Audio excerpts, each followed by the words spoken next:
CongoDialogue.com www.congomasolo congosolola.com kitoko Bobby Ronaldinho le king is back. Bolandaka mingi Congo Dialogue Francine Ngembe mission www.congodialogue. Voilà donc, bonsoir, hein, bienvenue bien sûr, fidèles téléspectateurs à cette émission Zamba et Lengeza donc parce que Mikoletika li ya kotanga.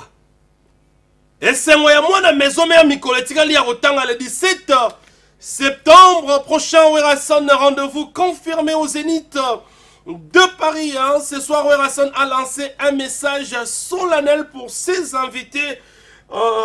Les invités VIP, aussi les invités des musiciens qui vont devoir prester dans cette émission fidèle téléspectateurs, une interview exclusive avec son excellence monsieur l'ambassadeur de la paix Werrason. C'est à vivre bien sûr dans quelques minutes dans cette émission Zamba fidèle téléspectateurs. Werrason vient donc de lancer bien sûr ses clips vidéo en featuring de lui-même et Fabregas, un métis noir, donc le roi de la forêt Werrason, vient donc déjà de lancer ces clips que nous aurons bien sûr l'exclusivité dans cette émission de vous les présenter. Hein. Donc ces clips qui met ensemble Werrason et son fils Fabregas. C'est aussi à vivre tout à l'heure dans cette émission Zamba fidèle téléspectateur. Je pense que aussi Papi Kakol, Sebondo ya machine du Congo va devoir intervenir pour nous donner bien sûr la situation de l'orchestre. Bien sûr en cette période difficile, hein, je parle difficile parce que les musiciens travaillent comme des fauves. En tout cas pour que le spectacle soit une réussite totale. Dans quel état bien sûr les musiciens se trouvent? Papi Kakol Sebondo Yamachine du Congo, bien sûr, a répondu à quelques questions qui lui a été posées par votre humble serviteur, la luminosité de la presse congolaise, l'homme des 5e fois Zénith de Paris, Trésor Lumière. Sur ces plateaux, j'ai donc Mwanamboka Pi Roger Molobeli. Lui qui a donc un message spécial pour tous les fanatiques. Je suis en train de le voir vêtu de ses t-shirts. Qu'en est-il, puis Roger Molamboka? Bonsoir dans cette émission. Mbote Molamboka, Trésor Lumière, Mbote Naba fanatique. Bonsoir, Wenge Musique à Maison Mère. Bozuli Bakulia Bolandi, Lolaka ya Congo. Ouais, Bino, Patrick Mouya ya Bino Moko ya Wenge Musique à Maison Mère. Molamboka, puis Roger Etandoye. Mbote alifiki, yali meme ya botosi, na tata mokonzi, kumu monane ya wenge, Mwanamboka Werrason, autorité morale, ya musique africaine, ya mama pasteur si de Jimampata, azota la biso, Mwanamboka Trésor Lumière, pour anete mbote na basel que tout le monde en a le bosso ya bango, le bosso ya bino, mbote na fiesta mbu na réalisation, mbote na, ya na biso moko, maître Chang, biona donc, mbote na yi. Merci Mwanamboka, puis Roger, Robert le solo à t-shirt Lati. Tout à l'heure, on a lingi réalisation, hein, fiesta bamona, ces t-shirts en question, que puis Roger bien sûr a apporté, hein, donc retour du roi sur scène vendredi 17 septembre. Donc tout à l'heure, je pense que nous aurons l'occasion de parler de ces t-shirts, fidèles téléspectateurs. Nous saluons comme ça nos partenaires, en commençant bien sûr par notre sponsor légal et officiel, les docteurs Guillain, les bourgeois, les dieux de la peau, les savants de la peau sans concurrent. Docteur Guillain, les bourgeois, qui est donc attendu bien sûr à Luanda pour ces 5 août. Donc les docteurs Guillain, les bourgeois, moi à Luanda. Le 5 août prochain, docteur Guillain les bourgeois Azana Luanda pour 2 semaines. Juste que l'on va Luanda, docteur Guillain les bourgeois va regagner Kinshasa pour Keto Kende Zénith ensemble. Alors, Yomona Luanda Sota Labiso, Yaba que le 5 août, docteur Guillain les bourgeois Azoya Nanganda Monique, na cabinet ya Marthe Yanganda Monique, pour consulter bino 2 semaines maximum avant Akende Zénith de Paris. Mais entre-temps, à Kinshasa, les cas na boulevard Lumumba, arrêt Bethany, cabinet docteur Guillain les bourgeois, Nzambe à l'opposo, ou soit au Bengue la numéro Oyo, et Zalaga affiché na fond Il y a écran Nabiso fidèle téléspectateur. Grand merci comme ça au boss Steve Loufalanga, le feu, l'héritier du trône qui suit cette émission. Na Kanfunfu, mon côté sans concurrent. Que notez que Diamant n'a pas le boss Steve Loufalanga, le feu. Merci beaucoup parce que ma cadeau. Ezoyaka PC Trésor Lumière, encore une fois. La voiture marque X Toyota. Merci donc pour ces précieux cadeaux. Le boss Steve Loufalanga, l'héritier du trône. Merci comme ça, na Magui de Kwenge na Kanfunfu. Merci beaucoup. Et Vincent Kikata. Les 00D, lui aussi est en train de suivre cette émission. Sans plus tarder, nous allons prendre bien sûr ces featuring entre Wirason et son fils Fabregas en exclusivité mondiale dans cette émission Zamba Zamba. Suivons et puis nous allons revenir pour que nous entrions bien sûr dans le vif du sujet dans cette émission Zamba Zamba, tout en respectant nos us et coutumes. Le PDG Maloum avocat arme fatale. Recevez à Botombe, c'est featuring réussi entre Wirason et son fils Fabregas. Bien sûr, une chanson issue de l'album Formidable. Déjà en version audio, ça fait maintenant 2 ans. Et aujourd'hui, bien sûr, c'est la place à la vidéo. En tout cas, vous qui veulent, bien sûr, vous qui voulez, bien sûr, de cette vidéo, allez-y à la chaîne YouTube Wirason officielle. Je pense que vous aurez, bien sûr, ces clips de Wirason et son fils Fabregas. Grand merci. Comme ça, là, 98% les boss Tatilito. 98% qui suit cette émission.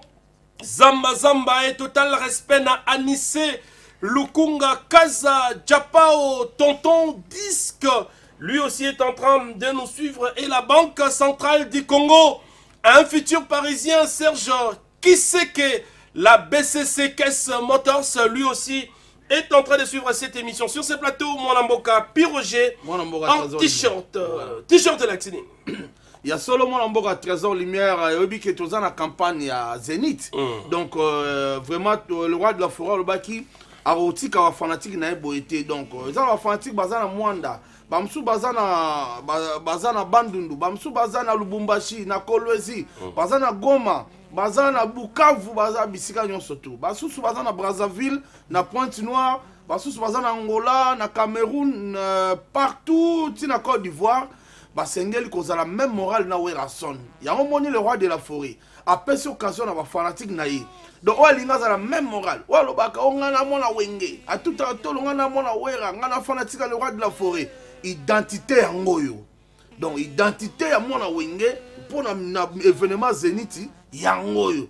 Donc, si on a Trésor Lumière, ça n'est pas facile. À tous les habitants de Mboka Nini. Si on a passé comment on a le numéro, on a Trésor Lumière. Très bien. Au passé, au Bengi, quand on a le numéro Trésor Lumière, au Kozanayo. À toi, Bengi, le numéro Piroger Mboka. Plus 243 9 98 12 30 62. 9 98 12 30 62.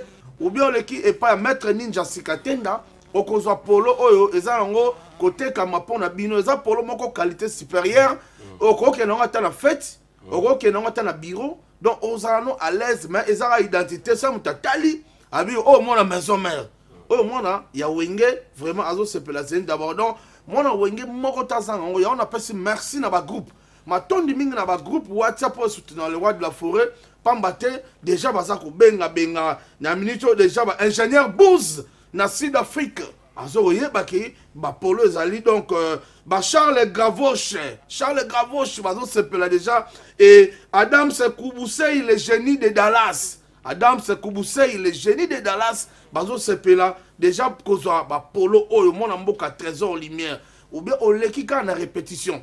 Mikolo toza bongo na Kabinda Center. Kabinda Center zomi bon avenue Kabinda donc croisement des avenues Kabinda na Moshi na Lingwala.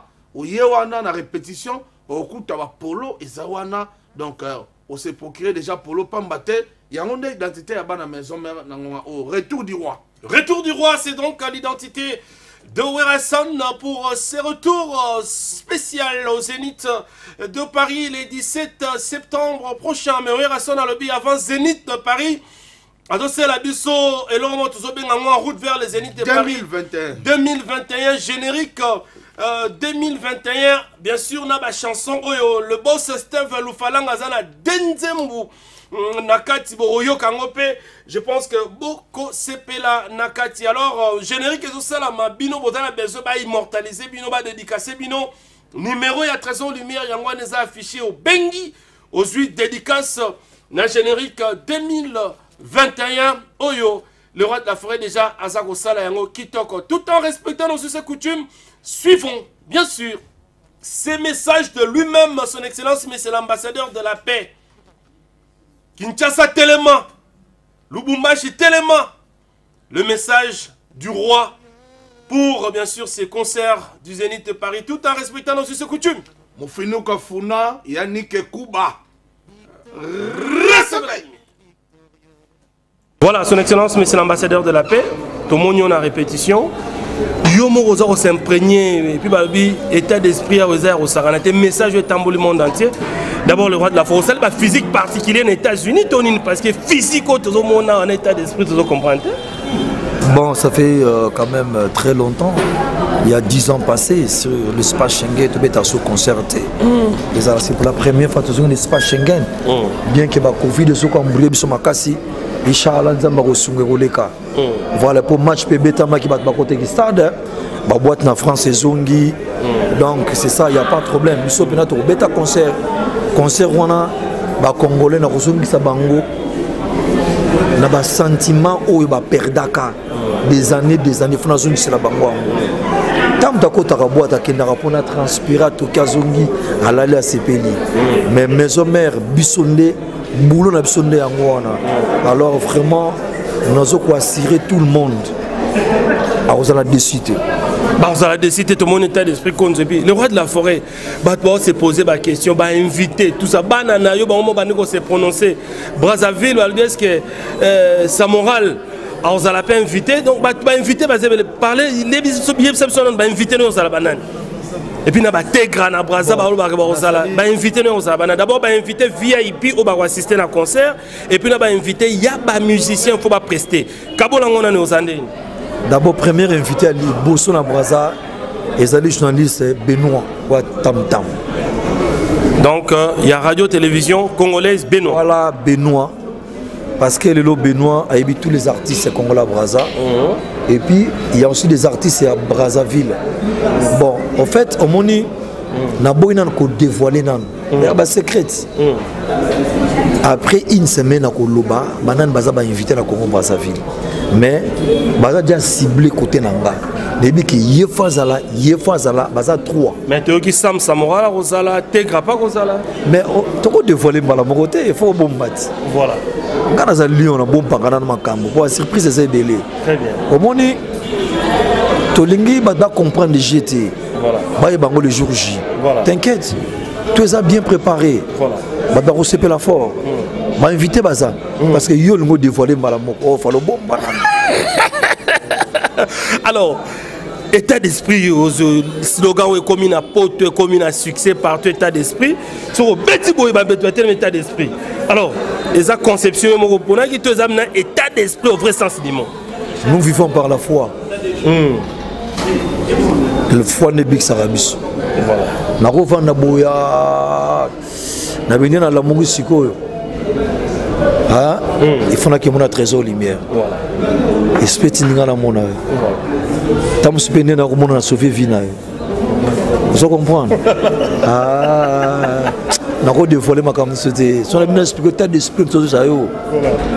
Donc ce qui est la profondeur au monde qui moto ya moto à dragon ou le roi de la forêt pour Zénith Zoya qui sur babang zongi pour état d'esprit de bangi ça va tout nzamba za esprit nzamba za esprit mutabia mona nzamba na kwa zate nous vivons par la foi faut esprit nzamba la ta état d'esprit voilà état d'esprit tout le monde a fait badon et Zoya déjà belé Tout le monde Werason Australie avec le président Jaguar Dominique. Tout le monde peut battre au Tikabadon.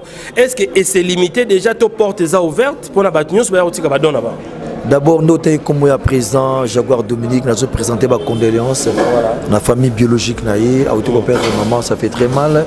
Azali présent où il y a un groupe, Werason Australie. Vraiment, bazo créé un événement ébélé, assistance à Makassi. Tout le monde, personne vulnérable, là, bah don ébélé, et surtout dans la maison mère. A tindi pe contribution na bien kazana matanga. Moni bonne foi na bonne volonté on c'est-à-dire et ça la rabiso moi bien très sur lumière. Na yebi ke batebele bazeli ba roya. Pour tout ça na nous. To voyager dans mois d'août ni to voyager to ba ke mi septembre début septembre. Quoi to voyager pour to revendre payer 10 jours avant spectacle. Faut ta 5 jours pour ba mon akele ba ye ndenge bazeli te zalaka ou rakitimba la moko boye de non, bah on va où me la rater. On en somme aussi là parce que t'as d'esprit de 50 ans on a dit. État d'esprit le roi de la forêt Zamakam. Stratégie n'a pas deux années. Tant on quitte un aéroport. Carnaval et Rosala et aux années ni cheval à soit au tambour dans Paris na cheval. Déjà est-ce que l'autre a comme on a Paris aux années. Trésor lumière. Rêve il y a semaine toujours banda. La Rubenga on a présenté attends moi bah nous sommes en direct, comme on m'a invité parce que Yaga va te faire la répétition. Voilà. Non, le bâtiment a 4 jours. Voilà. Babi, est-ce que vous avez préparé déjà arriver dans la poteau? Babi, 10 ans après, jour pour jour, les rois de la forêt, quand tu as Paris après de Kokita na Roissy, na cheval. Au côté de moyen ni na Paris le roi de la forêt na mutuka au côté de Paris ni posa engombi Paris aussi na kanisi na ko bananga mingite Benoît XVI azalia na bona kamunda na monde mona bisete ke o azaba petit de la forêt Benoît XVI muzanga ona yemba na akusiki Benoît XVI modi yesu azaka alinga ba yeba eti obi alati kuna mona eti donc c'est ça na ba bah jeune homme on a Paris qui a ya pena ba bambi 5 000 euros bango yo bena mujanga deux fois te yo rapna ki farota donc n'est pas au tal yo boy donc certainement enveloppe yo ze lorote yene na zana boy ah na ko ganga ku tuté Benoît XVI na de trésor de mon vivant était mon vivre au lieu pour inviter à Paris on a invité non presté na ozala mais même si na biro qui mais ça nga bien te les rois de la forêt donc ça me fait très mal. Nga trésor lumière na son elio mais babi aroki na regretté. Impossible. Donc comprenez c'est l'ambiance et l'émission. Ngam n'a posé ma question. Le roi de la forêt juste en train de parler non le roi de la forêt tu à Paris, tu revivre arriver non à Paris. Donc nous sera ma surprise. Nazo zongi satalan et zelo commence à dire 10 ans autopéradar dans 2 secondes. Là il y a moko.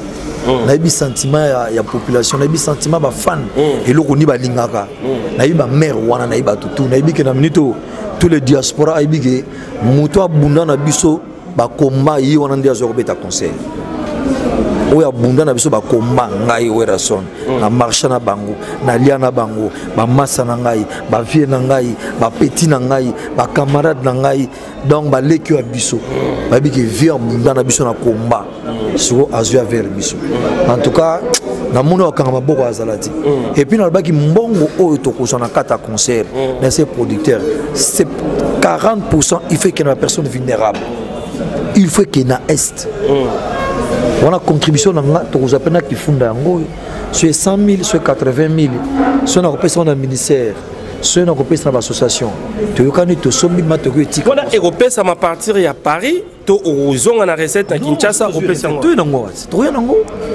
na Paris to ça doni kuna na Paris faut qu'en Afrique bamso ba benga ambassadeur boye mais biso ba acte zo poser na mboka yo bien mo trésor libéré na ko lo ba mingité tu vois ngai na assistant combien na sala ba action humanitaire ninité au mukile yebinga de la forêt banda aneni tilelo yo tozo sala makambebele oye makamwa est tango ko ya kiwana là si Olanda qui a nous le Congo ba sala ki message moko pour encourager bana ça m'a camouflé les gars qui avaient volcan mais toujours encouragé bango tout le monde a assistance il y a maman Denise Nyakero tout le monde a assistance il y a maman Olive Lembe tout le monde peut ba ONG mususu ba sali alors pourquoi biso pété dans cadre ga nous les péto contribuer pe tu vois tout le monde a fait assistance à la diaspora bazo tinda biloko bazo assister merci beaucoup bazala ba diaspora basali ba GCP belé tout ça pe na kina to kutika boité ngaza artiste ngana za pris à population mutako ba ke werason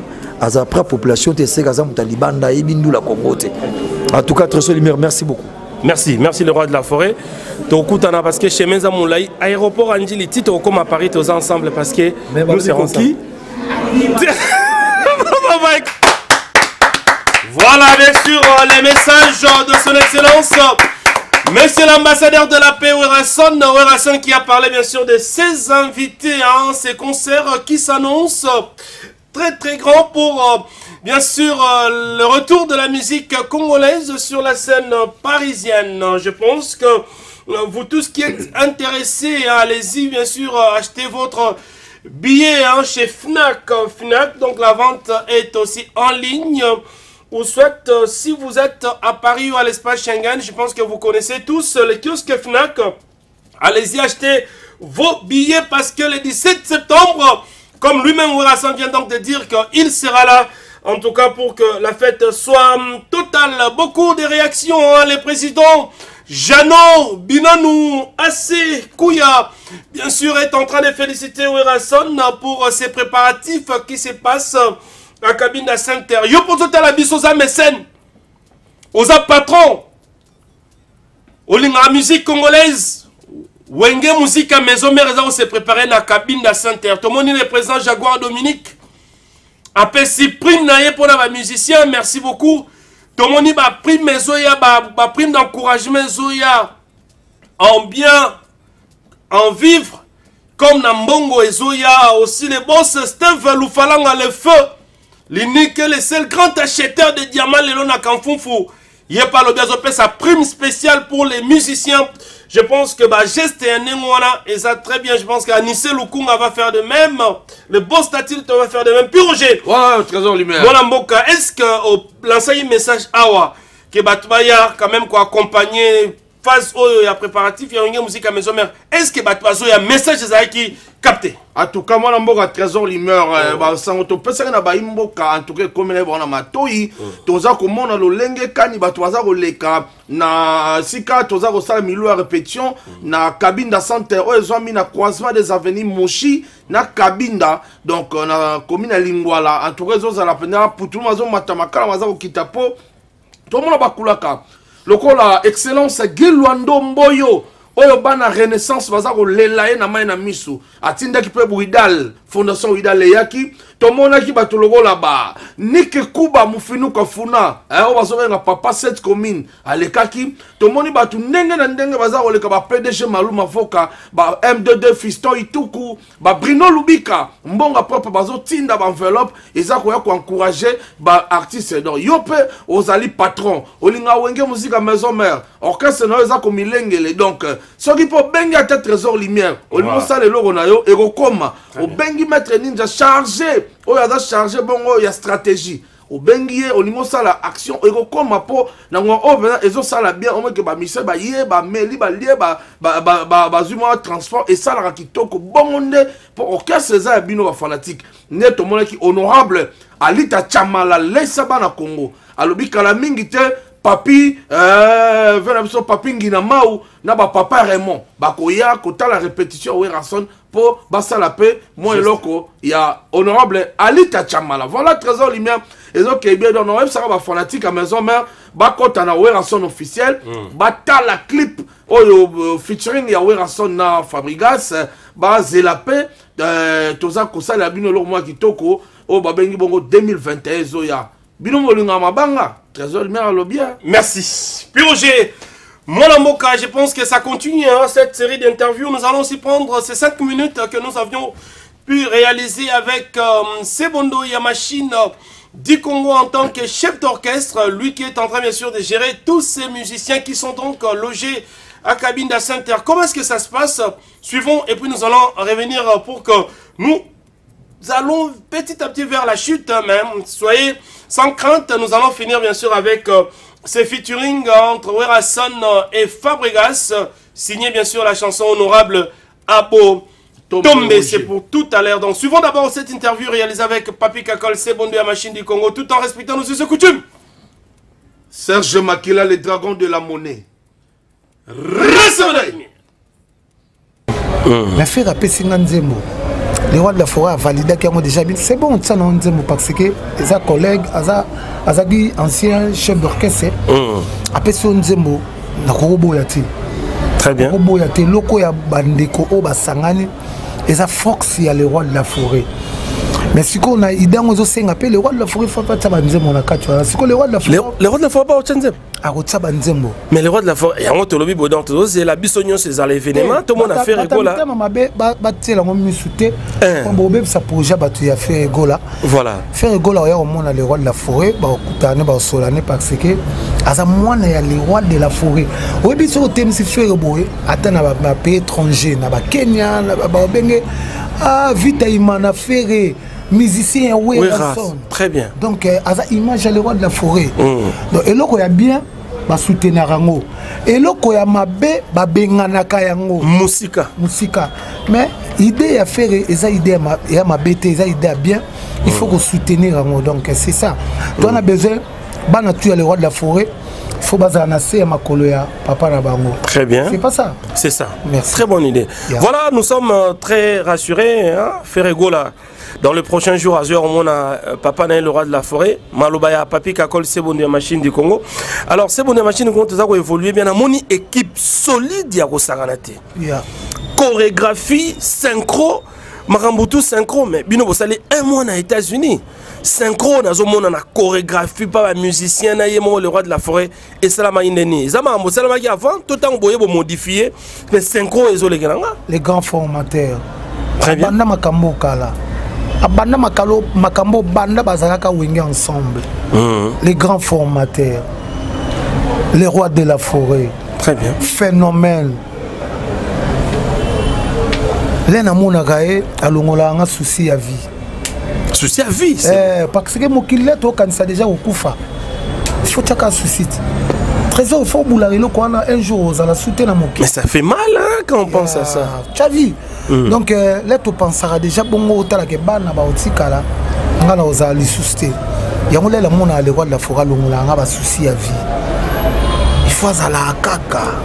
Tout le monde a yeti aussi manzete pena ki bumpaka. A mon appel bana ya bana oyo ya sali. Très bien. Ndeba obota na obota. Donc azamutu o il faut souper ba fleur. Ba biloko lokwa ba chorégraphie.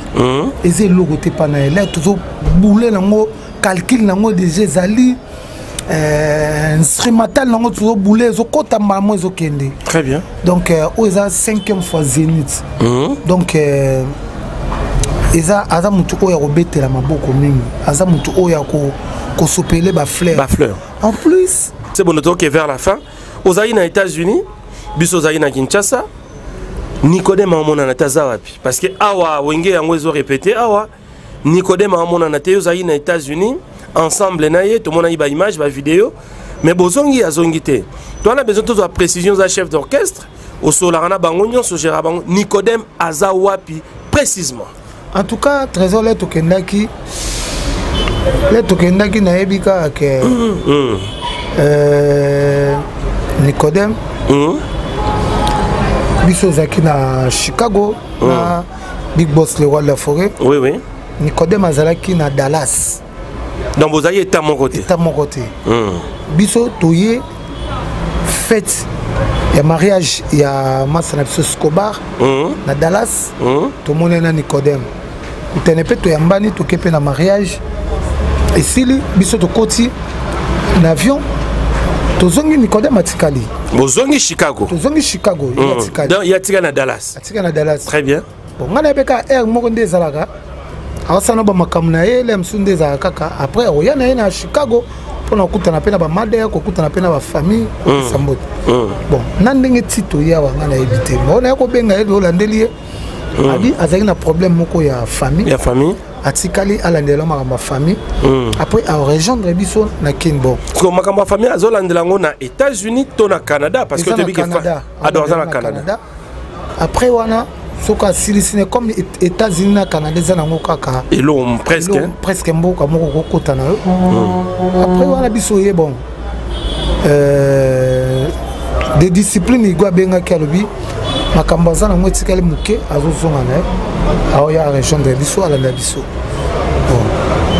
c'est ça Yangwana voilà nana omsuna koloba te parce que donc agenda caché zaté derrière na loba net o Nicodème Akimi toni non Trésor Lumière et Papi Kakol Sevondo Yamachine dit Congo Piroger. Trésor Lumière. Nous sommes en train bien sûr de chuter dans notre tranche de ce soir. Au Etigalaki Yarubaksa pendant notre 1 minute ou 2 minutes. Aussi ça parce que le programme est à Yele Bana ya Luanda le 5 août. Nzambe à l'opposo. Zoya qu'on a pour nous traiter bien l'opposo. Nous les laïté parce que 2 semaines après qu'on a aux États-Unis, na wenge musique à maison mère, il y a le roi de la forêt parce que Dr Guilain Le Bourgeois fait partie de notre, en tout cas, fait partie de nos invités spéciaux. Hein. En tout cas, il n'est pas le seul. Il y a aussi la délégation de Brazzaville qui sera conduite par l'air ministre de la Culture et des Arts. Ce sont déjà des délégations qui s'annoncent pour être là au Zénith de Paris. Aussi, la BCC Banque Centrale Caisse Motors sera de notre Piroger. Moi, je suis Trésor Lumière. Je suis un fanatique à maison mère. Je suis un polo et un Zénith. Donc, bisiran surtout bozali bobenga ka biso na numéro bobenga Trésor Lumière bobenga Maître Ninja bobia boleki na répétition na cabine sans terre bokuta ba polo o ezali donc mon maison mère moro azanga yango te sombele suka bisanga boloba suka bingwale maluku suka Kinshasa na tondi bino botondi banso bopia kinga miso pe matema bino na sina bolandi bason matel mona mboka Werason na nzela ya molobeli na bino mona mboka Piroger oyo azwa makatango eso pona ko lobela bino ba mbote ya trop na son excellence Gilwando Mboyo bana renaissance balelio mbote na ingénieur Bouze na Afrique du Sud Charles Gavroche et Adam Seboussei le génie de Dallas Camille de Camille azotala biso mbote na Serge Kiseke on va bien BCC Banque Centrale pour l'année na Nigo Matondo l'enzulu câble si la raté Nigo Matondo Nico to pesi mbote na Nike Kuba Mufinuku et to pesi mbote na PDG Maloum avocat Israël référence le meilleur de moto casse gold bon mataka moto casse gold Bruno Lubika Mbonga propre et M2 business Fiston Ituku. Merci beaucoup Ashten Anelka, merci beaucoup à Francis Miweni, merci beaucoup à Miko Matondo Enzolo Câble et Tozola Takak avec Ushida Diabazaba Kimbangu Papa Swantaibo Tozo continue Rolata. Merci beaucoup Imak Makengo en tout cas est en train bien sûr de saluer Ariane Nzofo Aigle Jaune qui est en train bien sûr de suivre cette émission Zamba Zamba. Nous sommes arrivés à la fin aujourd'hui, vous étiez donc en tout cas riche en matière. On vous a proposé ces clips que nous allons finir tout à l'heure avec ça dans cette émission Zamba Zamba featuring Fabregas Werason, l'interview de Werason, annonçant bien sûr ses invités. Papi Kakol aussi a intervenu. Nous autres aussi, nous étions sur les plateaux. Je pense que vous avez bien sûr consommé cette émission en bonne et due forme. Merci à l'équipe technique Fiesta Mou. Trésor Lumière. Voilà. Mais si on a la beauté à boyer, on a la Piroger. Voilà. On a le Trésor Lumière. Voilà. Bazami Balete. Les meilleurs des docteurs. Docteur Guilain Le Bourgeois Nzambe à l'Oposo. Azara na boulevard Lumumba net au aéroport. Au Komika na dernier saut des moutons. Au mon cabinet.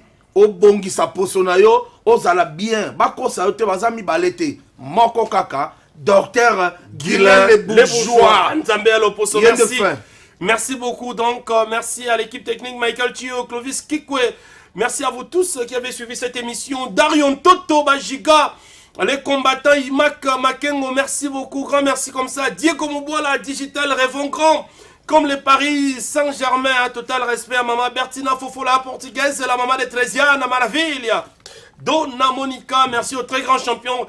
Docteur Guilam, les bourgeois, unité des mesures, et bah, docteur Et grand merci à Bino Sobotali Bisso et sans oublier aussi comme ça l'élégance et la taille Diane Bossa. Nous sommes donc arrivés à la fin. Allez, bye bye. On va terminer cette émission avec cette chanson, bien sûr, featuring Werson, Fabrigas, tout en respectant aussi ses coutumes. Zola Business, papeterie.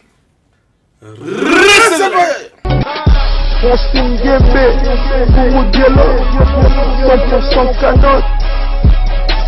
CongoDialogue.com. Il va le faire, ça m'a fasciné.